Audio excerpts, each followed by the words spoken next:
The strategies and concepts discussed are for educational purposes only and do not represent specific investment, tax, or estate planning advice.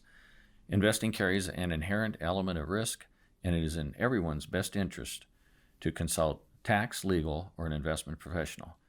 John Cyndia is an investment advisor representative of, and advisory services are offered through USA Financial Securities, member FINRA SIPC, a registered investment advisor. Life Stages Advisory, Dean, and Remington are not affiliated with USA Financial Securities. Welcome to the 50th episode of WTF, Wealth, Taxes, and Finances. I'm your host, John Cyndia, certified public accountant and personal financial specialist. Dean and Remington are in here doing research and are behind the cameras today. And yes, this is our 50th episode. Hello. We're in front of the cameras. Oh, we even got right. one for me. That's right. He's on the GoPro today. I forgot. See that beautiful face. No, you don't want to see it. So we started this back in, the end of March, 1st of April of 2020. This is the 50th episode, so I want to thank everybody for listening. We've got a couple thousand followers at this point, and we've got 1,000 new listeners every week. So we're starting to add to that momentum, and we want you to get back to us.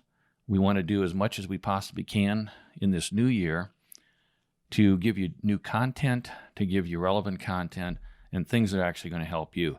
And in order to start this 50th episode, and since it's the beginning of the year, I wanted to go back to, it was like the first or second episode of what we had actually started to talk about on some very basic investment advice and some things to get you started with. And what I'd like to do is go back to say, what are the 4 hardest questions to answer and what they are, and I'll go into them in a little bit of detail, and then we'll start again to reemphasize, since it's the beginning of the year, looking at budgets and expenses and things like that, because I think it's so important that you get a good solid foundation when you start. And if you don't have that and it's not organized, then you're just going to be helter-skelter all over the place. So the first thing is there are 4 questions, and each one of them relates and is interrelated, okay, because they all play off of each other. So not one's going to dominate the other ones. So the first thing is, what rate of return am I going to have to earn in order to maintain my present standard of living throughout my life expectancy? And with life expectancy being 84, 85 years old, at this point in time, you have to decide, okay, am I going to be an early retiree at 50, 55, or 60? Is it going to be 65, 70, 75? How much longer am I going to have? What is my family history of longevity? And has there been any disease, anything else, I guess, from that standpoint? Doesn't mean you're going to get it, but you can at least start looking at it from a standpoint of determining, what a reasonable life expectancy is. So in order to do that, you have to figure out, what rate of return. That's going to go back into a risk analysis that we'll talk about a little bit later. But you have that to establish on one area. The next thing is how much am I actually really going to have to save? So you start to see where these are all going to be interrelated, because if I don't know how much risk I can take, I don't know what rate of return I need. If depending on my type of work and how much I can save, I don't know what I need to save unless I know what my budget is and what are my expenses. And we try to do that from a standpoint of looking at them currently and maintaining that as you go through your earnings cycle, your work history and everything right up until you retire. So how much do I need to save? Well, there's several different ways, amounts, and things you have to look at to go into that formula. There's no precise scientific application to that. It's something that you're going to have to decide on your own. And hopefully I'll be able to give you that here before the end of this episode. How long am I going to have to work? That's the other thing. Some people want to put everything away. Other people and live in modest means. Other ones want to travel and do some things while they're working. Some people are going to wait until they actually retire. So everybody's going to be saving, working, and doing things at a different pace than everybody else. So what you have to do is break this down again. Doesn't matter what your neighbor did or your cousin, your nephew, or one of your fellow employees, or individuals that you work with. Doesn't matter what they do. It's what you need to do. What's your lifestyle, and what is it that you want? So then we have to determine, if you're going to want to retire at 50, how much are you going to have to save? Because if we go back into that life expectancy at 84, you've got to have at least 34 years of expenses for money for expenses and everything for living in order to maintain that. And then who knows, you could live to 90, 95, or 100 or whatever. So we have to be able to look at that from a perspective that makes sense. And then the final thing is on those 4 hardest questions to answer. So we've got, what rate of return do I have to earn? How much do I have to save? And how long do I have to work? If you can't make those work properly and get to that funding those expenses that you have, now we're going to have to compromise and reduce our standard of living, okay? That's the 4th element in here. So there's a combination of all 4 of these that are going to have to be put into play at some point in time and to some extent, okay? And when you look at that standard of living, if X is equal to 100% right now, and that's your present standard of living, then you may end up having to have a 10 or 15% reduction in order to maintain that, because either the investments you had didn't earn enough, you couldn't put away enough, or for some reason you weren't able to work long enough, okay? So now that's going to compromise your standard of living. So that's the last thing we want to do, is compromise that. So when you start looking at all of these, you really can't do anything until you get a budget. And there again, you know what you're making, okay? And your gross is your largest amount that you have over a 1-2 week period, bi-weekly, it could be monthly, whatever, however you get paid. So if you're making $20 an hour, that's your gross hourly rate, okay? So if your pay for a pay period is $2,000, that's your gross. You have your federal and state withholding. You have Social Security and Medicare taken out of that. If you have city tax, that's taken out. You may have some other amounts that come out of that, but your disposable income that you start before you have your home and rent is the net after the taxes. And then you may have something else. You may have your 401k. And there again, we would look at it that part of this savings is going to be probably in your 401k. Hopefully you have an employer that is matching to some extent. And in order to do that, I would look at least starting with that match. If they match 3%, put in at least that. See how that feels. If you can do that, and if you're earning enough. If you're not earning enough, then we have to sit back and start looking to say, do you have to take on a second job? Is there something else that you can do to get more pay where you're working, some overtime or whatever?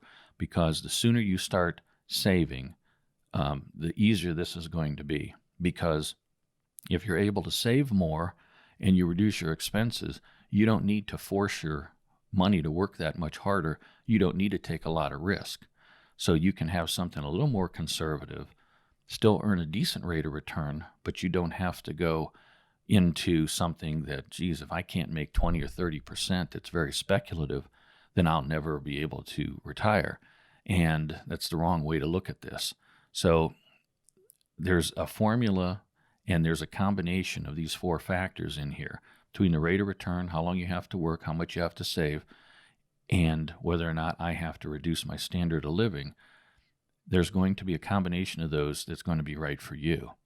And by starting with a budget, reducing your expenses, monitoring those expenses, and then seeing what you can live without compromising your lifestyle, because you have to have some time for yourself. And through this COVID for the last year, everybody has had some type of a cutback, whether it's dining out, whether it's going places on vacation or whatever. So there's been a huge magnitude or swing in excuse me, in lifestyle this last year. Doesn't mean that we're going to stay there, but it would be a good place to start to say, okay, if I have to compromise anything, did I like where I was at? Most of us probably would say no.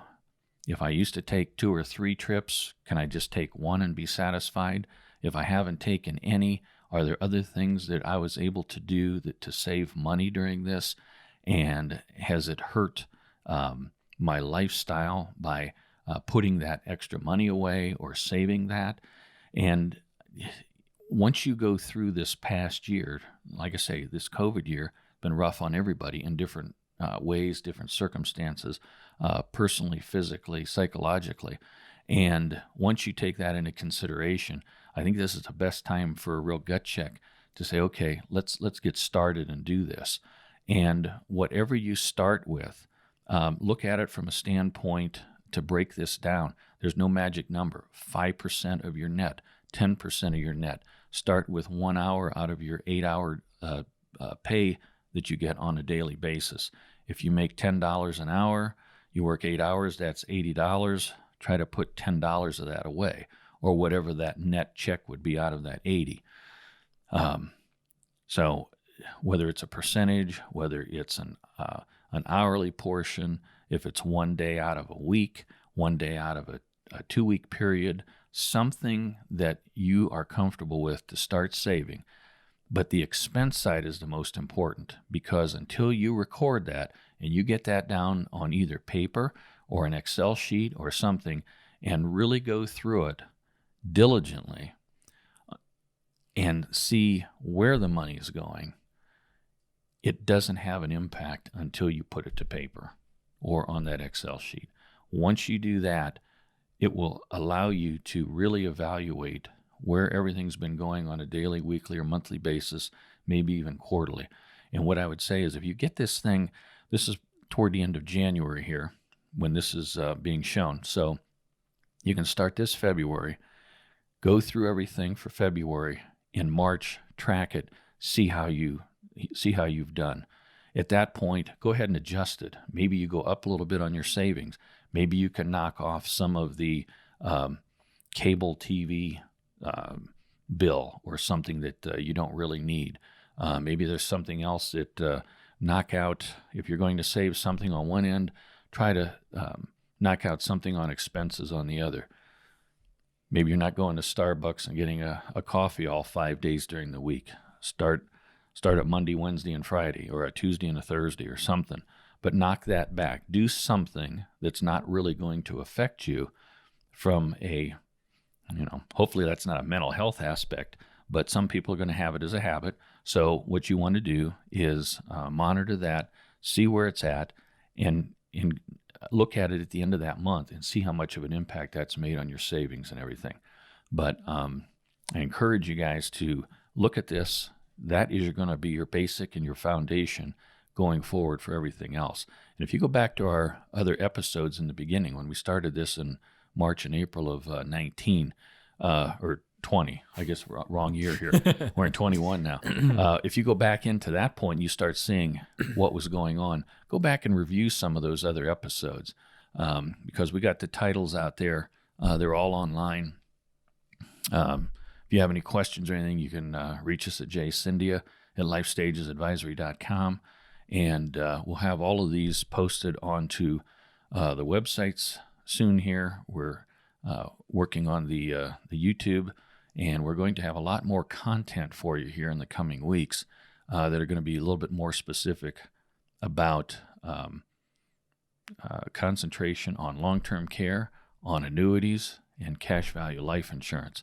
And those are going to be 3 topics that going forward, you're going to see how to incorporate those into your savings plan.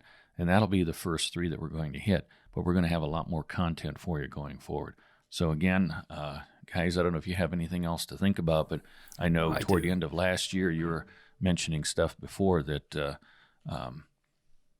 helping the savings aspects and everything you guys are doing. Yeah, one of the big things you touched on was the part of those 4 questions was the what do you want to do? What is your end goal? Mm-hmm. So when you retire, do you want to be on a yacht? Mm-hmm. or when you retire, do you want to be living in the woods, kind of off the grid?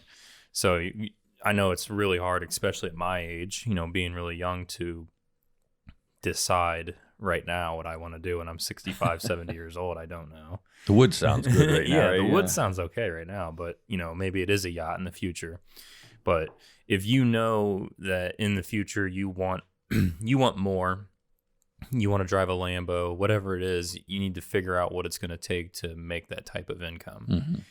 If you think that making $50,000, $60,000, $70,000 a year, nothing wrong with that. Mm-hmm. That's livable money by all means for a family too. Mm-hmm. If you think that that's okay, and then you think when you retire you're going to be driving a Lambo, you've probably got it twisted. Right. That's not right. So you need to keep in mind, what is that end goal? Do I want to retire to luxury, or do I just want to retire and be safe and comfortable? Mm-hmm. And I think, there's a lot of people that are okay with that. Me personally, I'm not. Exactly. I do want to retire with more, but I think there's some things that happen in your life that kind of make you change your vision a little bit, Mm-hmm. like either getting married or having kids or things like that. And you kind of go, all right, well, sounded cool when I was 20, but Mm-hmm. now it doesn't sound all that great. Life sets in and gets in Yeah, the I'm way like, of all those other. am I- that am I- Lambo. Yeah, am I going to work, 100 plus hours a week just so I can have that Lambo? Like, is it really worth that all that much? Maybe Mhm. not, but hey, it doesn't hurt to kind of set your goals out. Yeah. Kind of be aware of what you want to do. Another thing that you said about the 401k, I've been stressing this to some of my employees, is just start. I don't care if you put 1% in, just start. It could be $10 a paycheck. Mhm. Just start. Just do something. And unfortunately, my employer doesn't do a match. And I told them to all to just do 5%. Mhm. Just put 5% in. We're Right. talking 40, 50, $60 max Right. a pay period. You're not even going to know it was gone.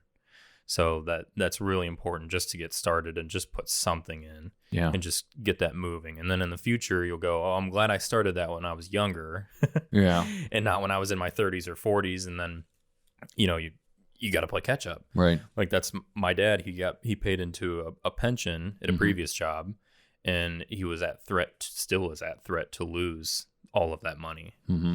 And he started at a new job probably late 30s, early 40s.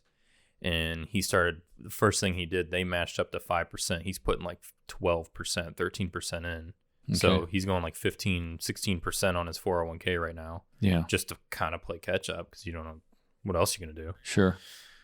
The last thing, the budget. Yeah.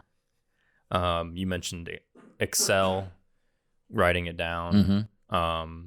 For the younger listeners, The ones who aren't using paper. Dean's favorite paper. yeah, there's all kinds of apps you can download. Some you can pay for, some that are free. Mhm. Also, this is not a sponsorship whatsoever, but Good Budget, I've mentioned this before, is a really good app. It's a little green icon. It's got a little envelope guy on it. It's kind of difficult to get set up and figure out how to use it, but it's an easy way to see where your money's going, how much you have left till your next pay period. Mm-hmm. And when you can visualize, for me, when I'm swiping my card, Mm-hmm. goodbye. Yeah. I don't care. Yeah. But when I have to go into the app and enter it in, and I can see, oh, I have $85 left in my eating out budget for the next 2 weeks, you should probably slow it down. Yeah. That's just something that's been a game changer for me in the past couple months. Cool. So I've appreciated the budget, even though I know I should have had one a long time ago. So we've got a giant whiteboard that we keep in the living room, that we just keep like track of all of our bills and what we have to pay and what's been paid, and it's pretty nice. Being able to visualize anything it's for me visualizing everything. Yeah. So is nice. amazing. Well, and I think that's part of, this last year, while we've been trying to get content that's relevant, I think rather than verbalizing everything going forward, I've got some ideas that we're going to have. Some of them will be whiteboard, but other ones are going to be almost like an app that I'm going to have that will be able to record from anything from how to finance a car to looking at mortgages, when we're looking at savings plans, we're going to look at different tax rates and things. And they all have different algorithms to them, and they're all integrated with Excel sheets. So there's an empirical backup for everything, but these are going to be more visual. And I think once you start seeing them on a visual display, and I get to start going over those with you and then pointing out and giving you some case studies, I think that's going to be probably a lot more applicable. It's going to clarify things, because some people can take a verbal word and understand and make a it. vision out of it. Exactly. And other ones are more visual, and they don't have a clue when we start talking about some of these numbers. Talk your ear off, and you're like, yeah, it's like, okay, I'm just boring you to death. So we're going to show you with cartoons and visuals and all kinds of drawings and stuff. So I think, going forward in the next few weeks, we'll get some of that content out, and we'd like to hear back from you, and love us, like us, and do all that other stuff that we encourage you to do every episode. So until next time, we're signing off. Episode 50. Yay. nice. Thanks again. Bye.